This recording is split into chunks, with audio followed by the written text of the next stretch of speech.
Halo teman-teman, perkenalkan nama saya Bilal Ramadan. Saya mahasiswa dari Universitas Pamulang, Prodi Ilmu Komunikasi, Fakultas Ilmu Komunikasi semester 1. Di video kali ini saya akan membahas salah satu hal penting yang sering terjadi dalam kehidupan kita sehari-hari nih.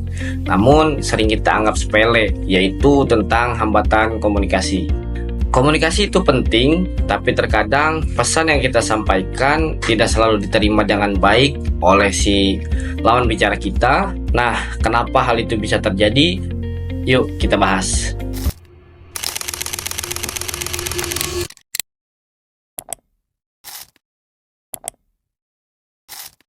Yang pertama tentang pengertian hambatan komunikasi. Apa sih hambatan komunikasi? Hambatan komunikasi adalah segala hal yang mengganggu proses penyampaian pesan antara si pengirim pesan dan si penerima pesan. Akibatnya pesan bisa disalahpahami, tidak diterima, atau bahkan tidak dipedulikan sama sekali sama si penerima.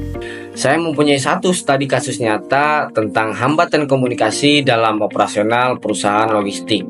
PT Lintas Cepat adalah perusahaan logistik yang melayani pengiriman barang antar kota di Indonesia.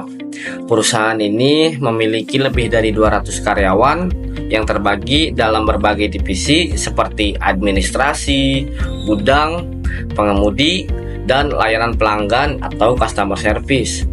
Operasional perusahaan sangat bergantung pada komunikasi yang cepat dan akurat antar divisi.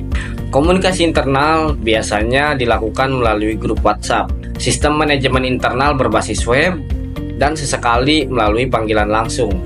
Karena tekanan kerja tinggi dan banyaknya transaksi per hari, sering terjadi miskomunikasi antara pihak yang berakibat pada keterlambatan atau kesalahpahaman pengiriman barang. Di kronologi kejadian, pada tanggal 4 Maret 2025, seorang pengemudi bernama Andi menerima perintah pengiriman dari staf customer service melalui pesan WhatsApp.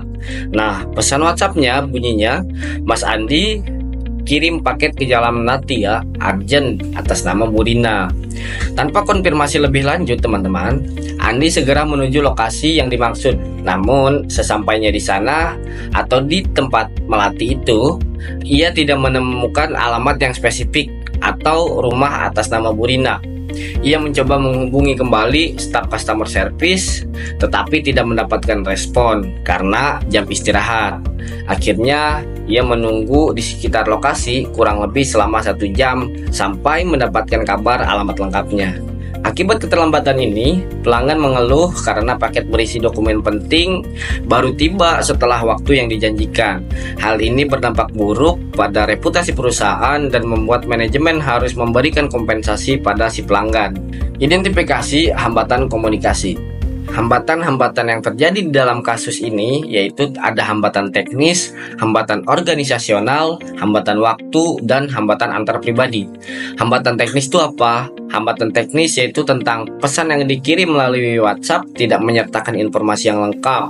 Tidak ada nomor rumah, patokan, lokasi, atau nomor telepon si penerima. Tidak ada sistem otomatis atau template standar untuk komunikasi pengirim. Selain itu, hambatan organisasional. Tidak ada SOP yang mewajibkan staf untuk menyertakan informasi lengkap dalam setiap instruksi pengiriman. Kurangnya koordinasi antar divisi mengenai pengiriman yang bersifat prioritas. Selain itu ada hambatan waktu. Apa hambatan waktu? Hambatan waktu di sini yaitu tentang pesan dikirim di saat customer service akan istirahat. Sehingga ketika pengemudi meminta klarifikasi, tidak ada yang segera merespon karena si customer service ini sedang beristirahat. Selain itu ada hambatan antar pribadi. Asumsi bahwa pengemudi sudah mengetahui lokasi hanya dari nama jalan, menunjukkan miskomunikasi yang berakar pada persepsi yang salah. Dampaknya pada hambatan komunikasi itu yaitu tentang keterlambatan pengiriman paket, keluhan dari pelanggan, dan potensi hilangnya kepercayaan. Pengemudi harus bekerja lebih lama, berdampak pada efisiensi kerja harian, dan reputasi perusahaan terganggu dan harus mengeluarkan biaya kompensasi. Solusi dan rekomendasinya: untuk mengatasi hambatan yang terjadi, perusahaan mengambil beberapa langkah. yaitu penerapan SOP pengiriman. Setiap instruksi pengiriman harus mencakup nama penerima, alamat lengkap, jalan, nomor rumah, RT RW, patokan, nomor telepon penerima, serta jam pengiriman yang diharapkan. Ada pelatihan komunikasi efektif. Seluruh staf, terutama customer service dan pengemudi, mengikuti pelatihan komunikasi efektif agar lebih teliti dan responsif.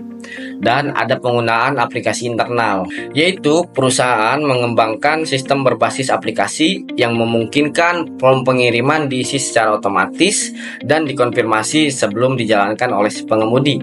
Dan yang terakhir yaitu shift khusus penanganan urgent, menyediakan satu staf cadangan pada saat jam istirahat untuk menangani kasus-kasus pengiriman mendesak. Kesimpulan di studi kasus kali ini yaitu menunjukkan bahwa hambatan komunikasi sekecil apapun dapat berdampak besar pada kelancaran operasional dan citra perusahaan, teman-teman. Pentingnya komunikasi yang jelas, sistematis, dan saling memahami antar pihak menjadi kunci keberhasilan dalam dunia kerja, terutama dalam bidang layanan. Dengan komunikasi yang efektif, kerjaan jadi lancar, hubungan jadi baik, dan kesalahpahaman kita bisa hindari, teman-teman. Oke teman-teman, itu tadi pembahasan tentang hambatan komunikasi, pengertiannya, contoh studi kasus, dan solusi praktisnya. Semoga video ini bermanfaat dan menambah wawasan kalian semua. Saya berharap mendapatkan kritik dan saran yang membangun untuk diri saya sendiri. Terima kasih sudah menonton, dan sampai jumpa di video berikutnya. Bye-bye.